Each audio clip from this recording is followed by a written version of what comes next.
Good evening, everyone, and welcome to the launch of Volume 49, Issue 1 of the University of New South Wales Law Journal.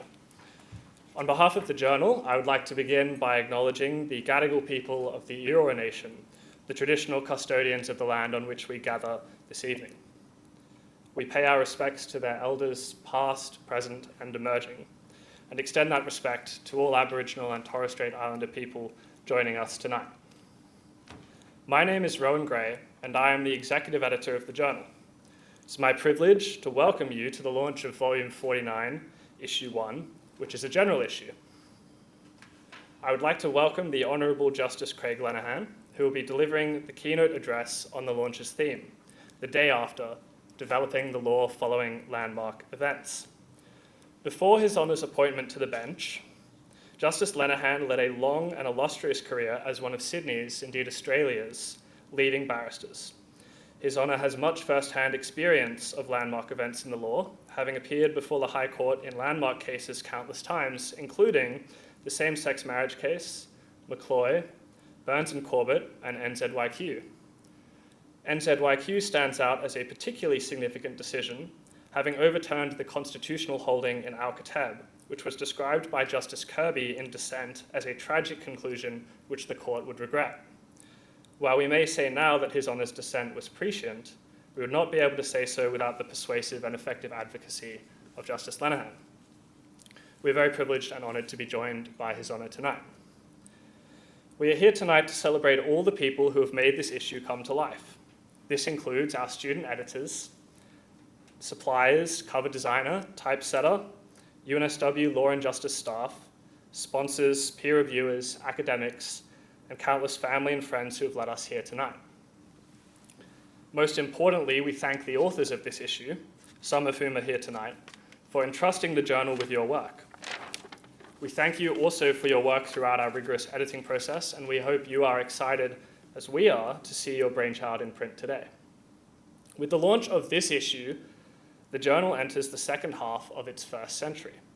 Thanks to the hard work of its successive editors and the faith and trust it has received from the faculty, it has established itself as one of Australia's leading generalist law journals.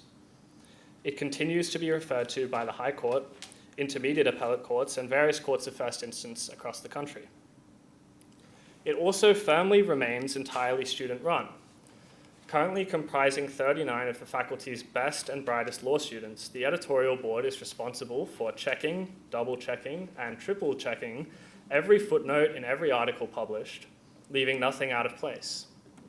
Editing is time-consuming and taxing work, but our boardies show up and get the job done without fail.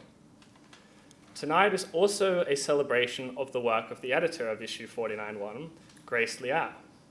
Grace is one of the journal's longest-serving editors. Not only is she an excellent editor, she is tenacious, measured, and ever reliable. Tonight is the end of what I know from first-hand experience to be an extremely long year. On behalf of the Executive Committee, I would like to thank Grace for her service to the journal and congratulate her on a very well-deserved retirement.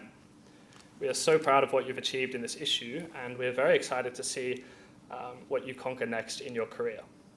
We know that your successor, Tom Liu, will have his work cut out filling your shoes.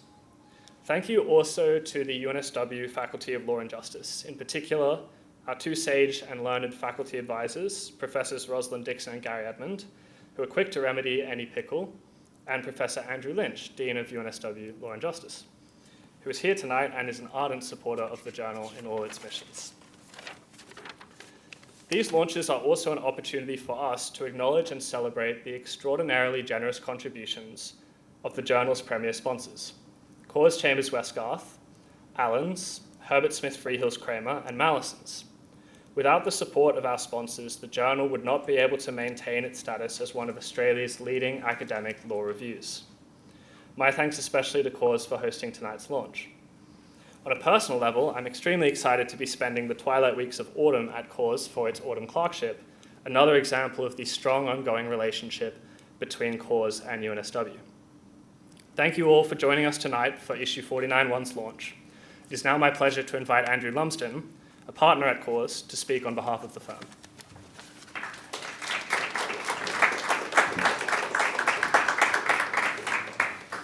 Thank you, and on behalf of the partners of Corrs, welcome. The firm is very, very proud to be associated with the journal, and I think that it goes without saying that it's a real tribute to the people involved that this is really a student-led process and harks back to a very rich tradition in terms of participation by students in the Law Journal. I think the topic for today is kind of a very interesting one, and sort of from my field in terms of corporate law, there's a sort of proud history of corporate law being crafted largely off the back of corporate failures. I think, you can take it back to the 1700s and the Bubble Act and everything since, including Poseidon and all of these other wonderful catastrophes that sort of inched the law along a little bit in each case. Some might say that we're due for another catastrophe because the corporate law has certainly grown way too much like Topsy and needs a sort of good hacking to, I think, in terms of trying to get it back into a decent shape. But we are seeing it, and I think some of the recent decisions that we've seen around the Starr case and the Brambles case, what you're seeing is kind of this model where these crises emerge in relation to, one, happen to be casinos, which, surprise, surprise, turn out to be problematic entities to own, run, and particularly to govern. And you see the law developing off the back of a sort of standard series. I think the work in the paper today, in the journal rather, is really interesting, and if anybody's been watching the occasional movements in the price of oil and thinking, I wonder if somebody could be trading on those products, and how would the law deal with that sort of problem? I think for my piece, the piece on insider trading was particularly interesting. I also think that the piece on the superannuation industry and how it chooses to spend the sort of $4.3 billion of our money and where that sits and how that will impact on governance issues going forth. And particularly, I think, in the sort of context of proxy voting and the establishment of these various kind of models, and particularly how that Tim looks at this, the Origin case, and that, I think, which was quite an interesting example of the potential for intervention. So I think there's a lot there to take away. I think I congratulate everybody on it. And sort of on that theme, it's my honour now to ask Grace to come forward and to introduce the next speaker. Thank you very much.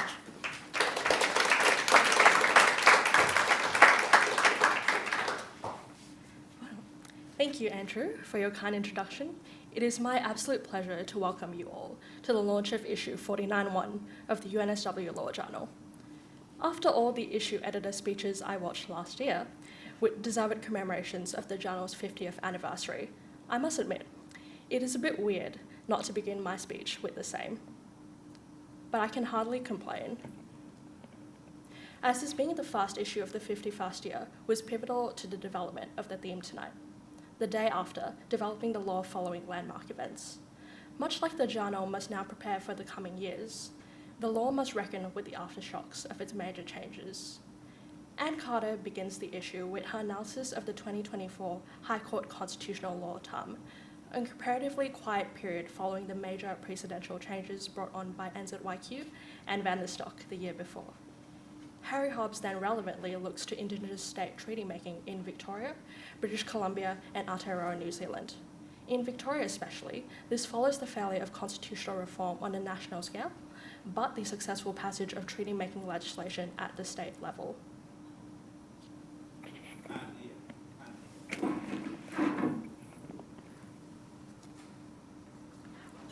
The experiences of Indigenous people in the legal system and the High Court are also essential parts of Olivia Barr's article, which challenges the orthodoxy that issues of Indigenous sovereignty are non-justiciable in Australian courts.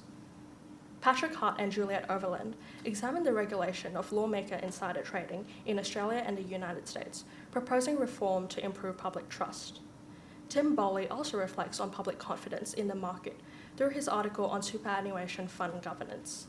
In the issues-only article focusing on equity, William Gast looks to the possible recognition of lawful act duress in Australia and proposes an unconscionability standard when approaching the doctrine. The issue then returns to its regulatory focus, this time regarding environmental regulations, which Michael Crawford analyses using economic theory. Charlotte MacDonald and Shireen Morris then look to the regulation of electronic gaming devices, critiquing the New South Wales Cashers gaming trial. Vivian Chen, Yosika Kudin, and Rosalind Russell present their empirical study on the intersection between buy now, pay later and family violence. Last but not least, Sarah Dem brings us back to the public law beginnings of the article with her issue on how access to healthcare is used as a border control tool in Australia's extraterritorial asylum regime. These 10 articles cover a wide breadth of topics, from constitutional law to corporate governance to extraterritoriality, and I would not have it any other way. At the most recent launch of a general issue, editor Sophie Nguyen quoted a colleague that said, "We are a generalist journal at the end of the day." I was that colleague and maintain that sentiment today. Personally, I have genuinely enjoyed devising a way to fit all of these articles into one cohesive theme. For me, this represents the best features of the journal, bringing together high-quality scholarship on various areas of the law under one white and green covered roof. I thank the 14 authors behind the articles in this issue, some of whom have travelled to be here today from as far away as Melbourne. They have been wonderfully collaborative and understanding, and have taught me a lot in the reading and rereading of their articles. This has been a constant benefit of the journal for me. My first edit was before I started my second year of law, and was an area of law on administrative law that I would not study for another year. And I hope that that same benefit is also reaped by our student editors, affectionately termed boardies, as somewhat of a reward for their efforts in getting this issue towards publication. Their diligence has endured throughout 317 pages and 1,925 footnotes in a quest to vanquish every incorrectly italicized punctuation mark and every misplaced IBID reference. They have had to obey a 296-page citation guide supplemented by our 57-page editions. Their willingness to do so has ensured that there is a journal for us to take home at the end of tonight. Among these editors are a particular group, the Executive Committee. While the role is definitely a lot, the bond between executives is fortified through this somewhat traumatic process. I will now gladly transition to cheering them on from the sidelines as they continue to shape the next 50 years of the journal. The executives before me have been a great source of support, some attending this launch today despite having graduated, and I hope I can offer similar guidance to those before me, or to those after me. The role of student editors on the journal is supported also by our faculty advisors, Professors Rosalind Dixon and Gary Edmond, who have responded to every query and qualm that we have had. The journal is also guided by the Dean of Law and Justice, Professor Andrew Lynch. He has established a reputation as one of the journal's biggest cheerleaders. I'm grateful to have him attend and look forward to his remarks later tonight. We also received significant support from our premier sponsors, Corrs Chambers Westgarth, Allens, Herbert Smith Freehills Kramer, and Mallisons. In particular, I'm grateful to Corrs for hosting what has so far been an excellent launch tonight. And my final thanks must go to my friends and family, who have been very understanding of my limited availability. It feels somewhat unnatural to no longer have this issue looming over me, but I'm glad this means that I can give them more of my time and attention. Before that though, there's the highlight of this launch. The keynote speaker for tonight is the Honourable Justice Craig Lenehan. It feels like an understatement to say his honours CV is impressive. It could also double as the contents page of a constitutional law textbook. As Rowan foreshadowed, there are few who have a better understanding of the after of landmark events. Perhaps the most prominent example of this is his honours work representing the plaintiff in NZYQ, which garnered significant attention due to its overruling of Alcatab and the major changes it brought practically to immigration detention in Australia. His honour was also involved in its Chapter 3 descendants, ASF 17 and YBFZ, cases that did not overturn years of precedent, but were essential in defining the limits of NZYQ's findings. His honour is also a fellow at the Gilbert and Tobin Centre of Public Law and was previously the chair of its ethics committee of the New South Wales Bar Association's ethics committee and also a member of the Human Rights Committee. In February of this year, his honour was appointed to the Federal Court of Australia. Please join me in welcoming His Honour.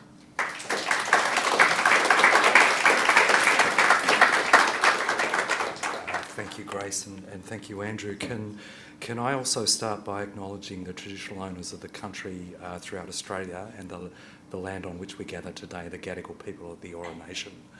I'm now a member of one of the institutions of power that displaced the traditional governance of those people, and it seems to me that it's important as a matter of respect to those of us who now occupy those positions to pause for a few moments and acknowledge the people on whose traditional lands we meet. Now, this is a fabulous piece of work. I am an alumni of UNSW, but unlike Grace, Rowan and her excellent team, I think I spent more time in seedy bars watching lo-fi bands than diligently advancing the cause of human knowledge. So I'm relieved on reading this to discover that there are many dedicated souls who are totally failing to follow my regrettable example and produce wonderful publications like this.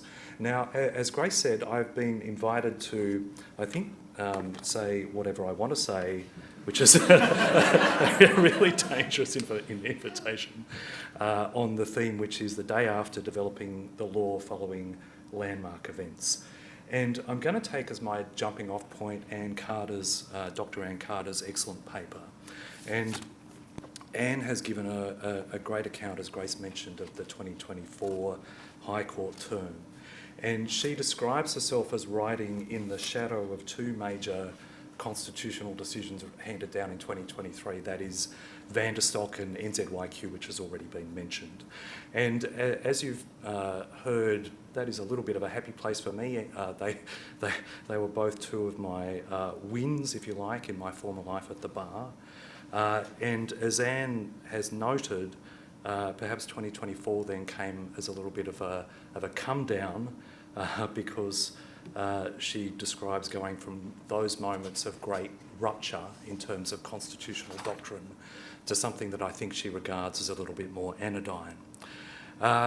In terms of the day after the theme, the day after NZYQ, I think I slept for about 14 hours. Members of my family poked me to check that I wasn't dead. If I did any development of the law on that day, it was profoundly flawed and should be ignored. So I should probably sit down now and say that from a practitioner's perspective, the day after great events in the law, and not a lot happens, and if it does happen, you shouldn't really pay any attention to it. But I'm going to take the day after in a sort of a zombie apocalypse sense and assume that what I'm being invited to speculate on is sort of a 28 days after kind of vibe, where the day after is really a metaphor for the rest of your life. And I don't know whether zombies fit in, but you can use your imagination. So I take it that Anne is a little less impressed in discussing 2024 with the cases of ASF 17, YBFZ, RAVBAR and MJZP. Anne is from Adelaide. Exciting things undoubtedly happen in Adelaide, and we Sydney-siders probably just don't understand why she is less impressed with the 2024 term. And I should say I do share some of her disappointment because my personal score in those matters went 3-1 the other way, which before my appointment I probably would have described as going the wrong way.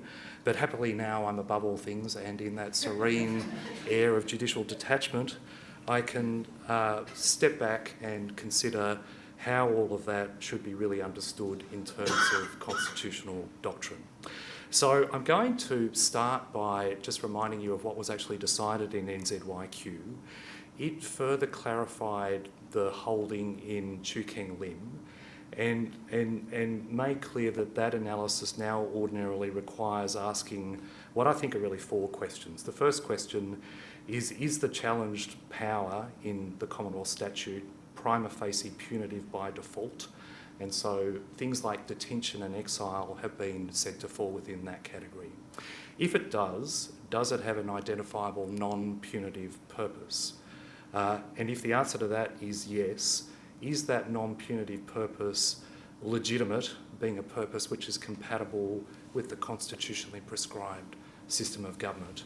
And then finally, is the law reasonably capable of being considered appropriate and adapted to achieve that legitimate non-punitive purpose? Now, all of that, the court said, is to be approached as a single question of characterisation, although you will understand from what I've just said that it has those really discrete elements. Now, the law in NZYQ, as Grace has noted, was actually the Migration Act, and that part of it that authorised indefinite detention after Al-Khatib. And the court observed in that regard that for an identified legislative purpose to amount to a legitimate non-punitive purpose, it must be capable of being achieved in fact. And that was what the court found to be lacking, and for that reason that part of the law was read down as otherwise invalid under the Constitution. Now, can I note one point then at the outset when we're thinking about the day after and how the law develops from there? There is a danger in focusing too much on the event that's just gone. There's a danger in focusing too much on the battle that you've just had. And so immediately after NZYQ, a lot of the speculation and a lot of the discussion about what might happen next was really about the reasonably practicable test, whether detention ending in the reasonably practicable future, how the court would approach that. And some of that was taken up by the court in one of the cases that Anne mentions, that's AFS 17. But it's otherwise been resolved in a fairly straightforward fashion, including by the federal court. And there's in fact been what I think are far deeper and more profound effects of what was decided in NZYQ in the cases that have followed, including YBFZ, but then in the last month or so, a case called EGH 19, which Anne doesn't discuss because it was beyond her remit and probably after the publication date as well, which leads me to say something new. But can I pick up the story by first referring to Sir Harrison Moore's great underlying principle of the Constitution. Now, Sir Harrison was not the establishment figure that the title Sir might suggest. He was the son of a printer. He left school at the age of 17. He worked as a journalist in the UK House of Commons before finding his way through a scholarship to Cambridge, then to the London Bar, and then finally to the Melbourne Law School. So he is an excellent example of somebody whose life traversed a number of things, including both the Bar and the Academy. And in referring to the Bar and the Academy, you'll detect that I'm giving an ad again to Grace's wonderful journal and talking about why things like this publication are so important. Writing in 1902, after he arrived in Australia, Sir Harrison's observation, which has been taken up a number of times by the High Court, was that the Constitution was drafted on the basis that the rights of individuals are secured by ensuring as far as possible to each a share in political power. So his point essentially was that unlike the US, Australia of course does not have an entrenched Bill of Rights. Nevertheless, because the founders trusted in the principle of responsible government, the answer, the remedy for political overreach, was primarily seen as one that rested in the ballot box, that is, the people exercising their guaranteed choices under Section 7 and 24 of the Constitution. That point has been repeatedly noted by the High Court. It's something that's been taken up in developing the implied freedom of political communication, starting with the case of ACTV. And so on that view, it will, at least initially, in response to great events, be for Parliament to determine how the law should develop and what changes in the wake of cases like NZYQ should be made and how the rights of individuals might be affected. And so that is the forum on Sir Harrison's view, which is where one undertakes the immediate policy responses to perceived issues of public importance. It's not something that the court can or should be involved in, subject of course to constitutional limits. And that is precisely what happened in the wake of NZYQ. Parliament, after that decision was handed down, responded in a number of ways, and I'll come back to those. Can I then go to the flip side? Where does that leave judicial review? What is its role in that system? And an idea which might explain at least some of what is going on is an idea that Chief Justice Gageler has put forward for some time, starting with an article called Beyond the Text, which was an article that His Honour published in the Australian Bar Review when he was still at the bar. He developed that article from the work of a Harvard University professor, John Hart Ely. Justice Gageler did a master's at Harvard and was very obviously influenced by Professor Ely's work. He had in fact left Harvard and gone to Stanford when the Chief Justice went to Harvard to do his master's. But his ideas obviously continue to have incredible salience at Harvard, including on the Chief Justice, and seemingly continue to influence His Honour's thinking in this area. And I'll pause there to note, again putting in an ad for Grace's Journal, that His Honour's writing is a further example of somebody who draws on both academic thought as well as precedent, which contributes to the richness of his writing, which is again why law journals are so important. But the point that Chief Justice Gageler took from Professor Ely was really this: judicial enforcement of constitutional limits should be sensitive to the inherent strengths and weaknesses of those same institutional structures that Sir Harrison Moore wrote about. And so the essential idea is that the court should be more vigilant and apply stricter scrutiny in areas where that system is threatened by the majoritarian character of the system itself. And you see some overtones of those ideas in His Honour's reasons in cases like Murphy and McCloy. I'll come back to that and explain how that then might explain some of what is going on in the post-NZYQ area. But can I then move to a quick refresher on YBFZ, which is one of the cases that Anne analyses in the journal.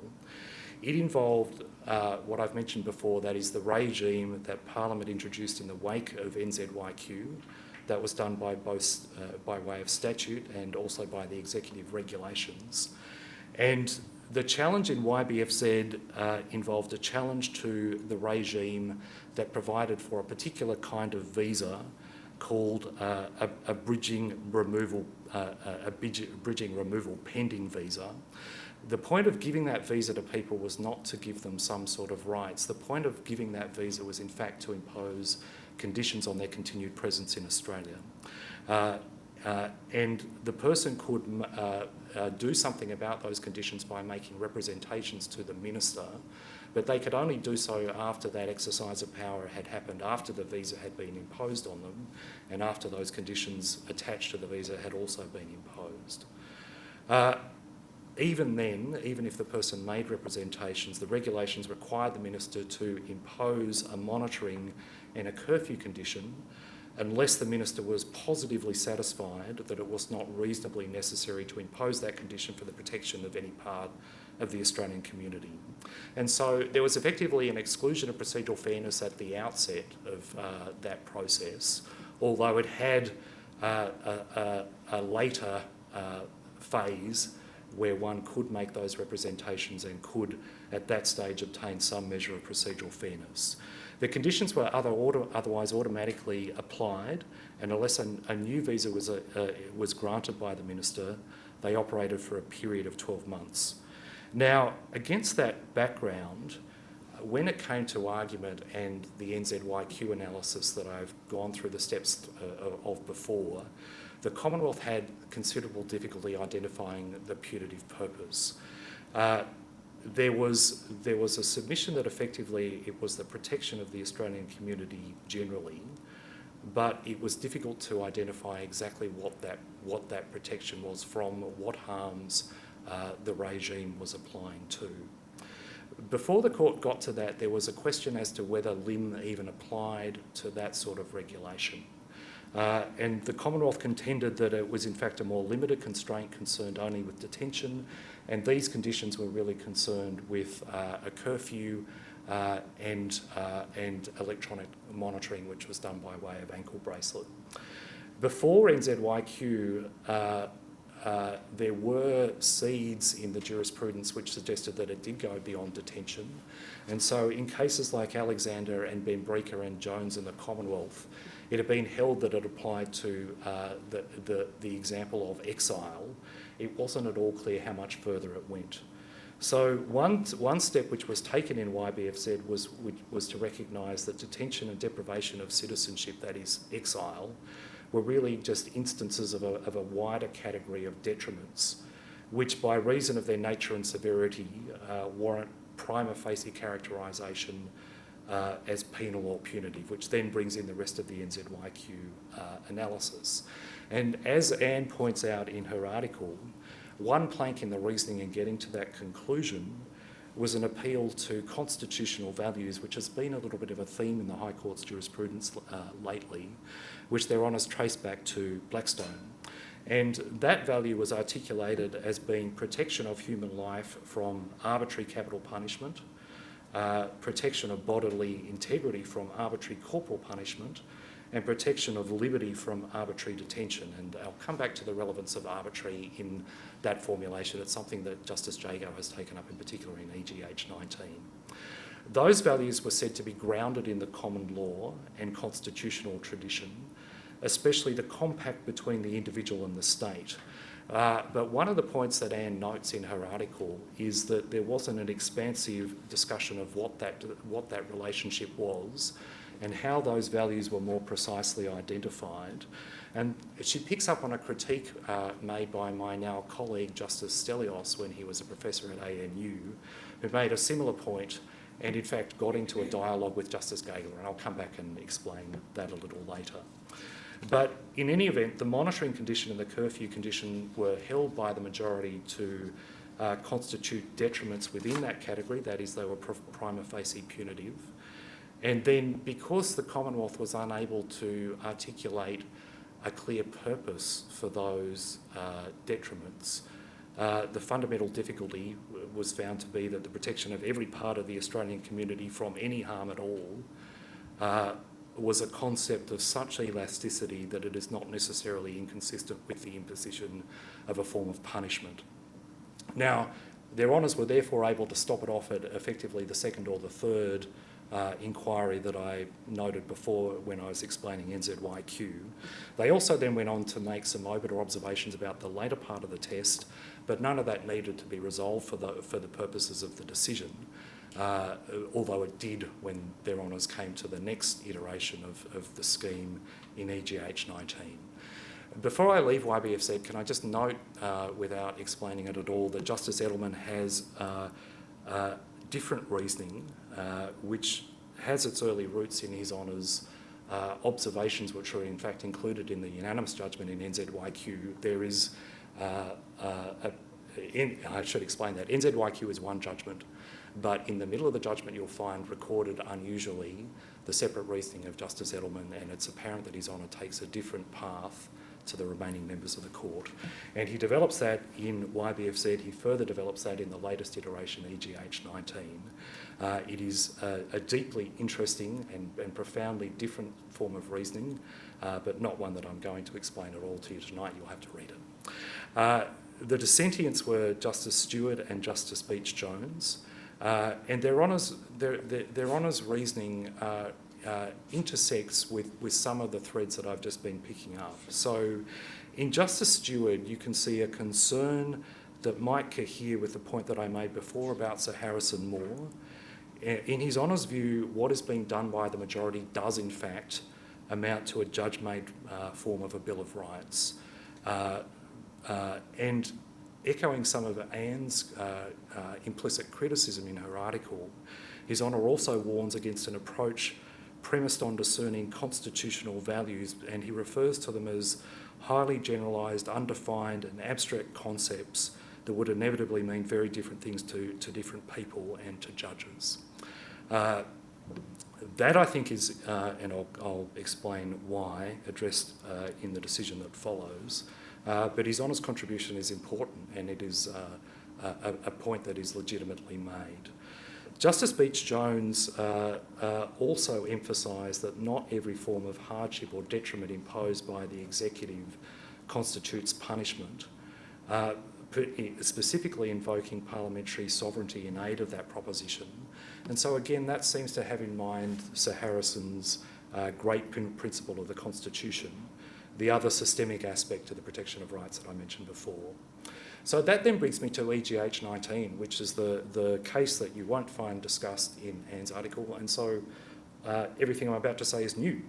So after YBF said the Commonwealth attempted a do-over, it substituted a new provision which required the minister to impose the monitoring condition and the curfew condition with the grant of the bridging visa, but required further that the minister had to first be satisfied on the balance of probabilities that the holder poses a substantial risk of seriously harming any part of the Australian community, and this time they specified the harm. They said by committing a serious offence, which was then further defined in the regulation.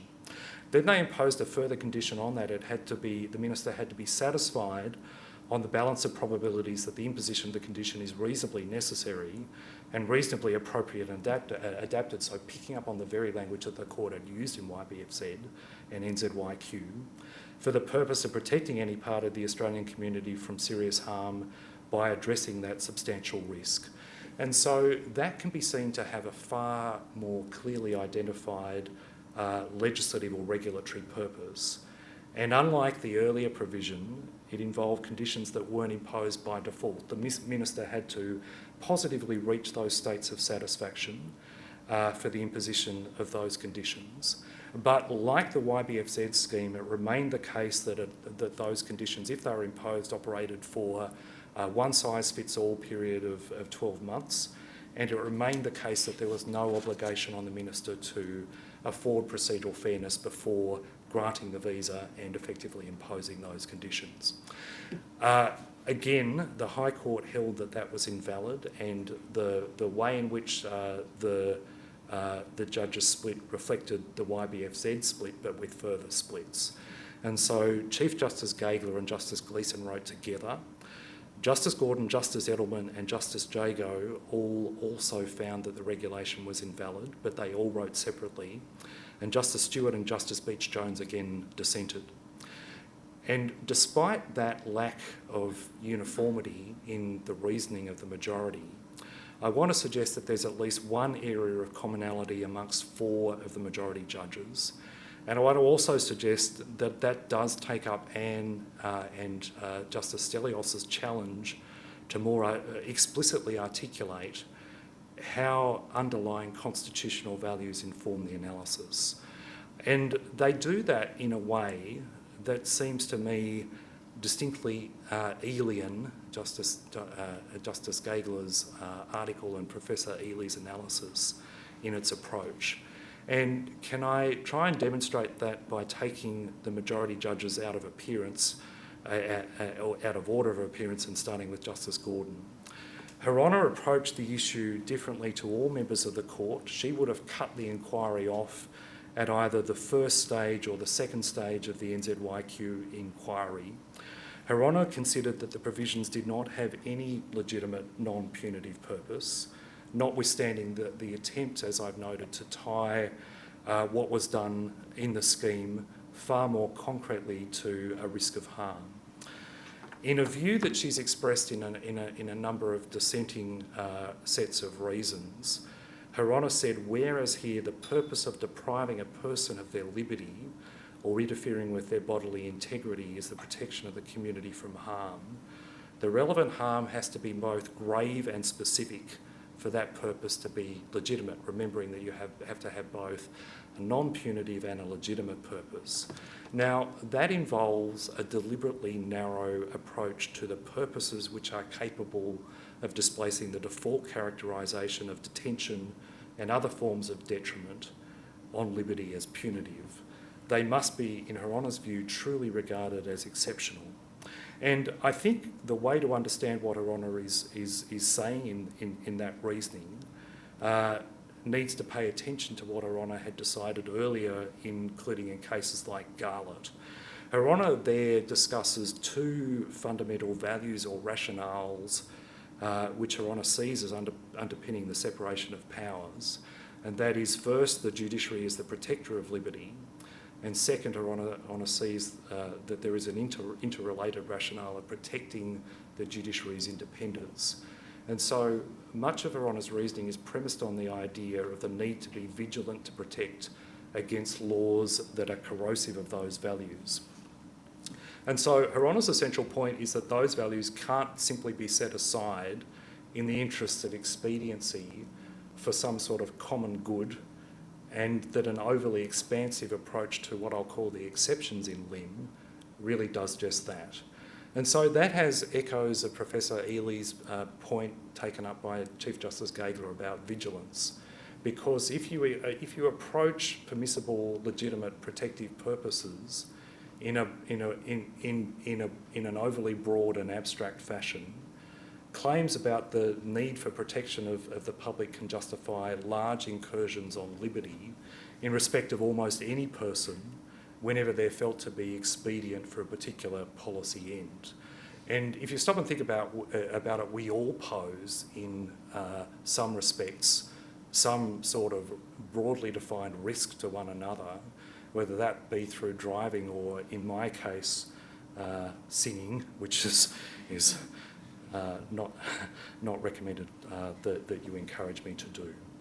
Appeals to those kind of protective interests, particularly when applied to those at the margins of society, may well result in the passage of unthinkingly rights-affecting laws, notwithstanding Sir Harrison Moore's great principle. And so the systemic protection of rights by electoral choice is potentially very weak in that area. And so the correlative point, which seems to reflect Her Honour's view, is that greater vigilance is therefore required. It's not enough to point to some broad protective purpose. There must be a real serious threat to the interests of the polity, and Her Honour found that that was lacking in EGH 19. Can I then turn to the joint reasons, that is Chief Justice Gageler's reasons and Justice Gleeson's reasons? Unlike Justice Gordon, their honours were prepared to proceed on the basis that the revised form of the provision did indeed serve a non-punitive legitimate purpose.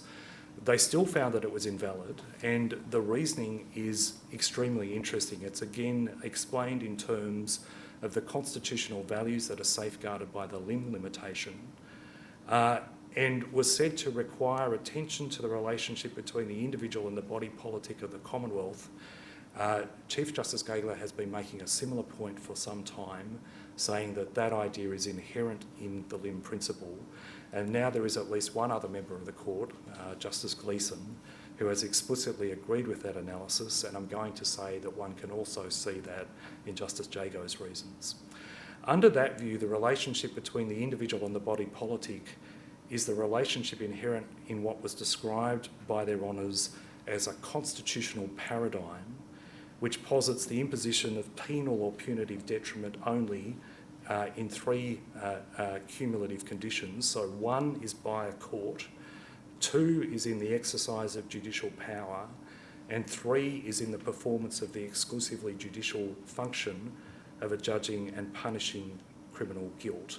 And their honours go on to explain each of those elements. It's particularly worth noting the second, that is, in the exercise of judicial power.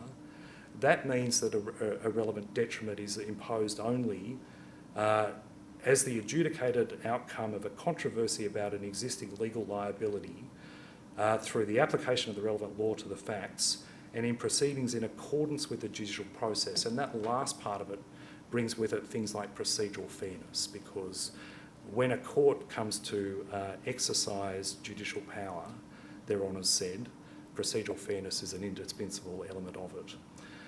And once one understands that as a constitutional paradigm or a constitutional baseline, their honours said that any move away from that baseline requires justification because it should be exceptional. And so any departure from one or more of those three elements must be reasonably capable of, as being seen, their honours said, as necessary for a legitimate and non-punitive purpose. Now, as I've said before, there have been seeds of that approach in the Chief Justice's reasoning for some time, going back to Magaming and then further developed in cases like Ben Breaker and in Garlett. And going back to what I said about how that can be seen to reflect both Professor Ely's and then Chief Justice Gageler's own view in the Australian Bar Review article, that seems to me to spring from a similar concern to that which has animated Justice Gordon. In Garlett, in quoting John Stuart Mill, His Honour noted that the preventative function of government is far more likely to be abused than what His Honour described as the punitory function. And fears about that phenomenon, His Honour said, are exacerbated by the recent expansion of legislative schemes providing for preventative detention in respect of a much wider set of circumstances. So more and more offences are being sucked into those kind of schemes. And as such, His Honour said in Garlett, that can be seen to be an area that requires greater attention. And so in Professor Eli's analysis, an area of systemic weakness, which then requires heightened judicial vigilance. Now, I'll come back in a minute and explain how that was applied in EGH 19. But before I do, can I just say that Their Honours in what, as I say, is a really interesting set of reasons, further explained that had both a substantive dimension and a procedural dimension. So the substantive dimension of the inquiry is really what is authorised to be done as a substantive matter by the law which is said to contravene lim.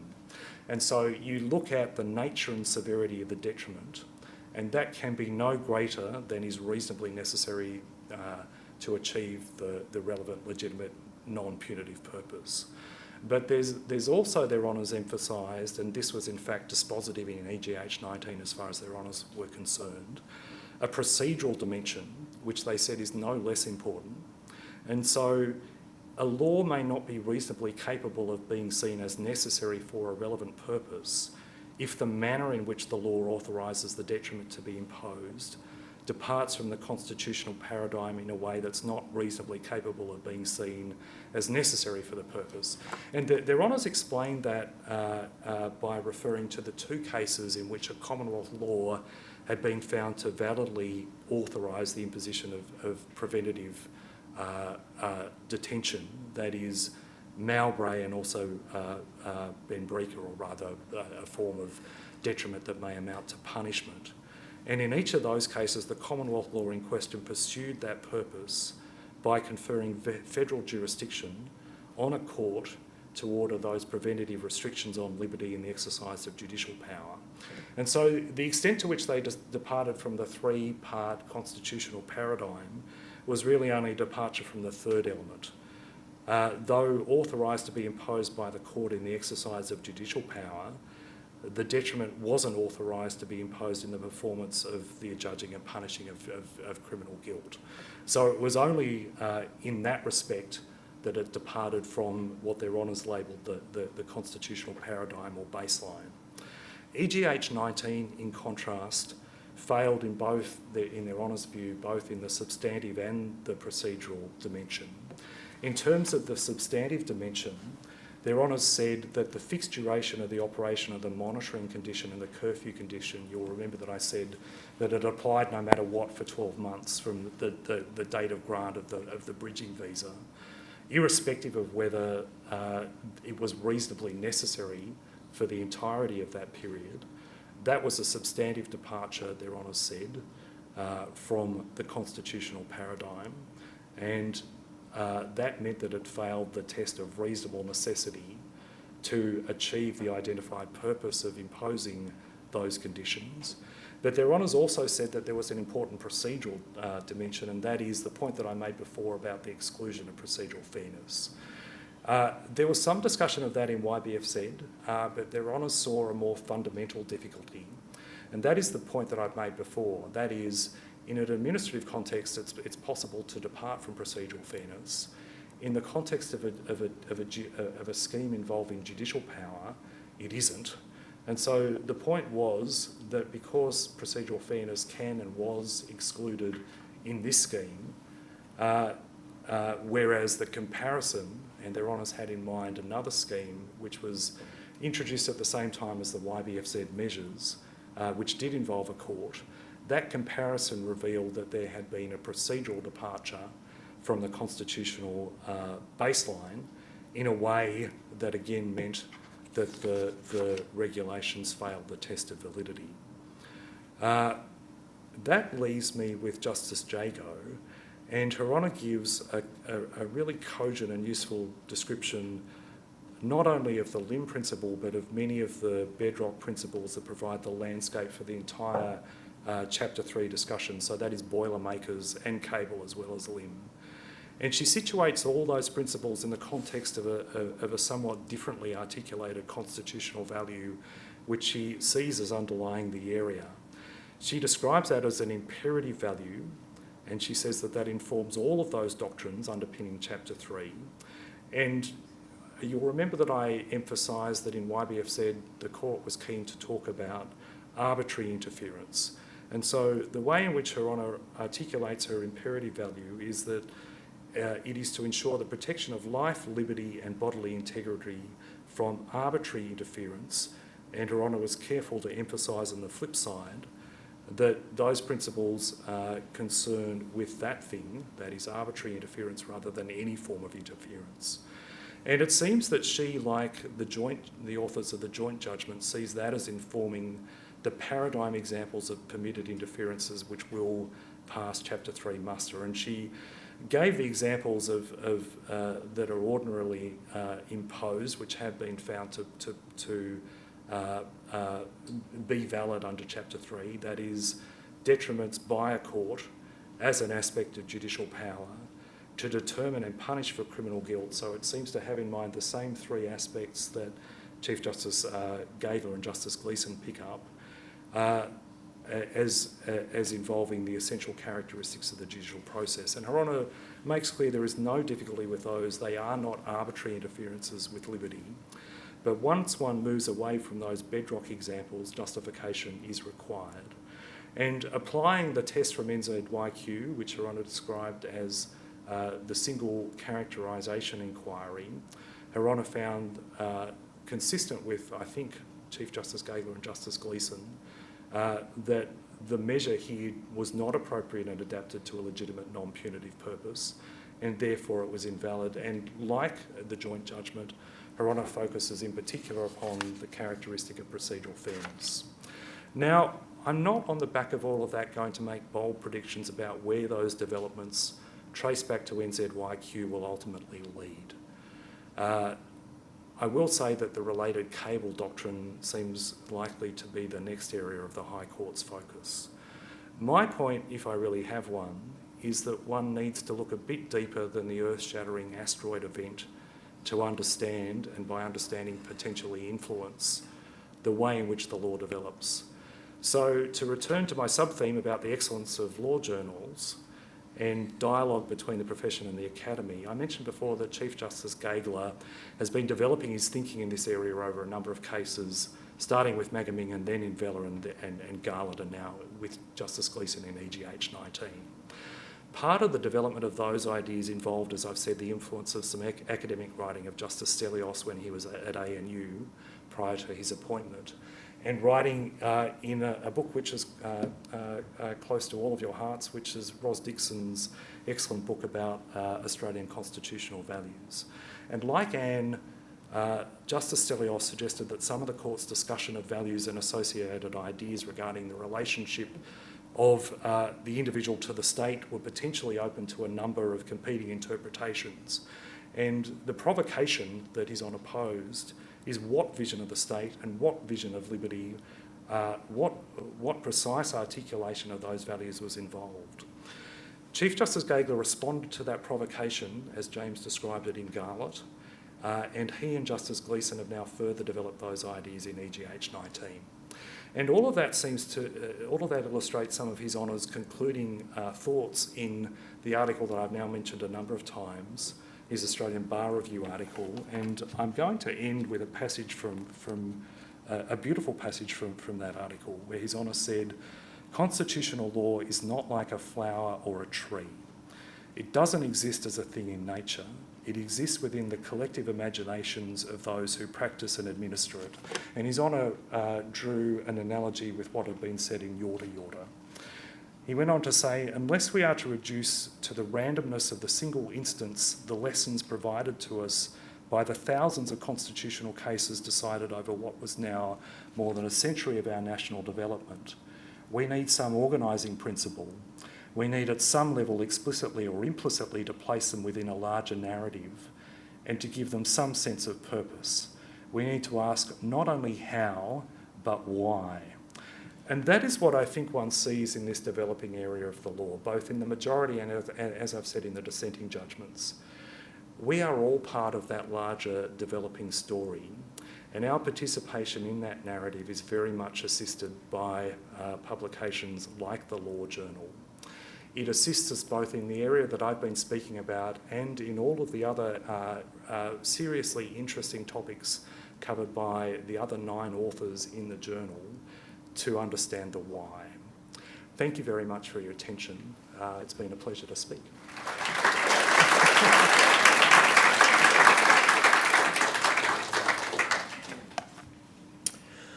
Good evening. My name is Andrew Lynch and I'm the Dean of the Faculty of Law and Justice, and it's my very great pleasure to give a vote of thanks and conclude the formal part of this evening's proceedings.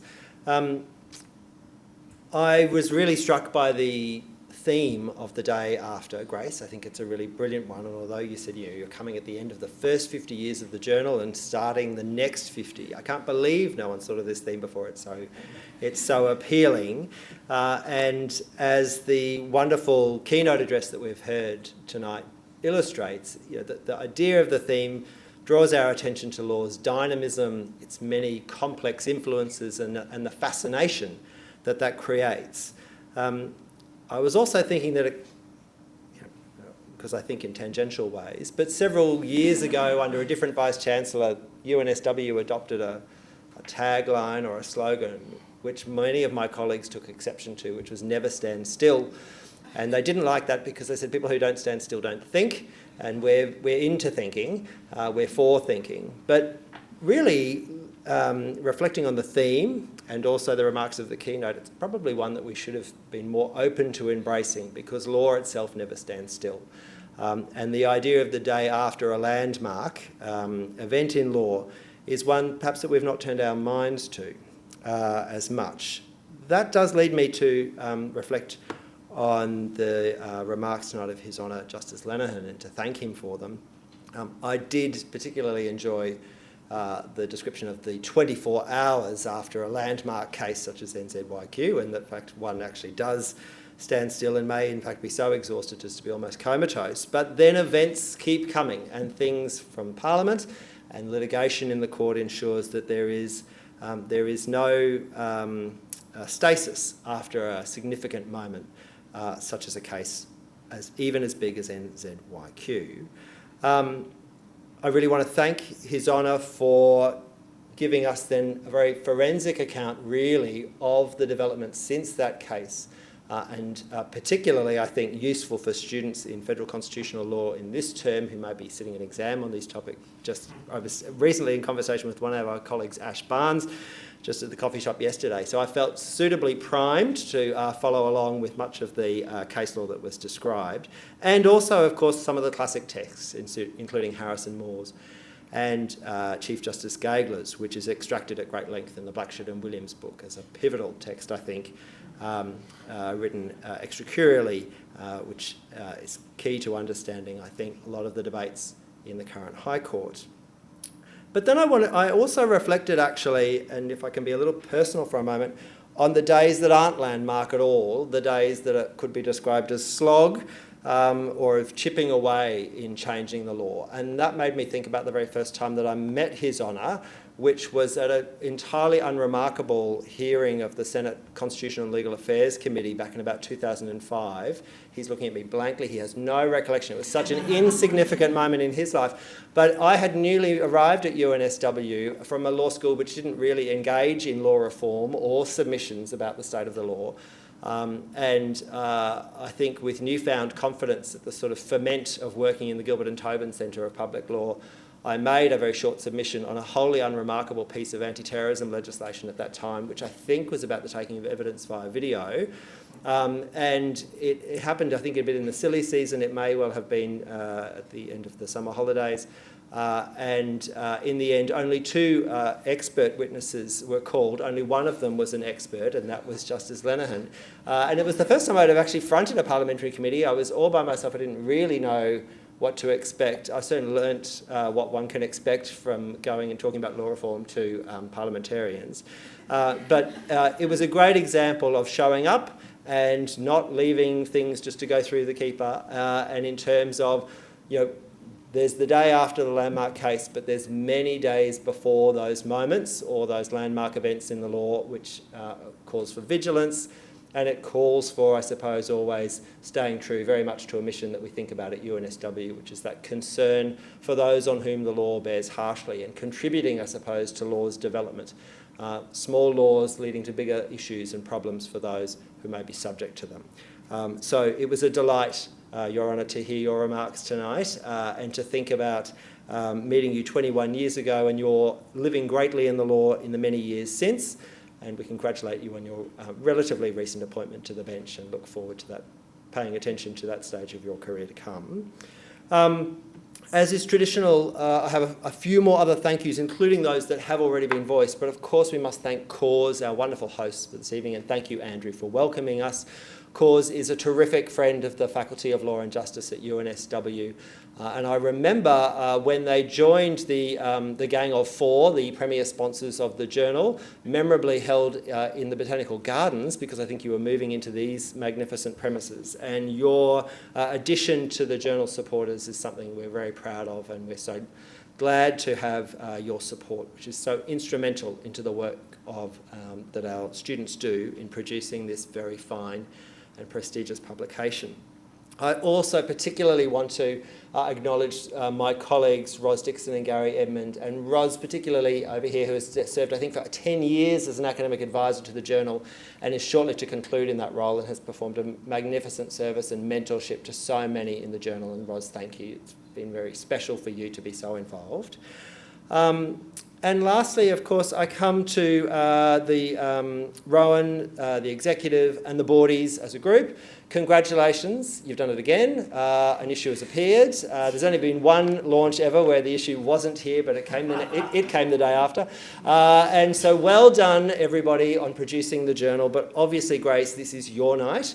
Congratulations. Thank you for the long year that you have had in working with the authors. Of course, I congratulate the authors, particularly those who are here. Your work makes the journal possible as well. I know Grace has looked after your work with great care and dedication, and I congratulate her as well as all those involved, whether as published authors or those who have brought these words before us tonight. Thank you very much. Good evening.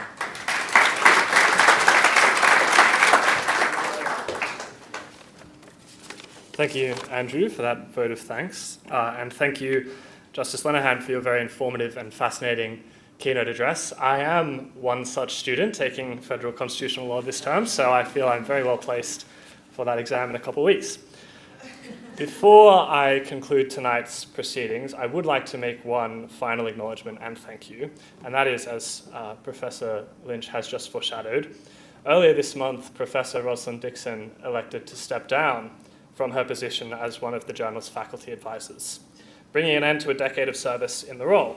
In that time, Professor Dixon has not just given countless hours in aid of the journal, but has also been a mentor and a guide for many individual editors, including myself. And I've been on the journal for quite a while now. And while lots has changed, Ros has been a constant and steady presence in that period. So it's hard and feels very strange, especially for me to be the one doing it, to see Ros go, but we are comforted knowing that she'll always be one of the journal's biggest fans and she'll always be supporting from the sidelines. We're also very excited to announce that we'll be welcoming Associate Professor Harry Hobbs to the faculty advisorship, taking over from Ros, and we really look forward to working with him over the next few years. That brings tonight's formal proceedings to a close. Please feel free to remain and chat for the next 30 minutes or so, and please do not forget to collect a complimentary copy of issue 49.1 if you've not already. All of the articles in this issue can be found on the UNSW Law Journal's website from tomorrow. Thank you all for attending tonight, and good evening.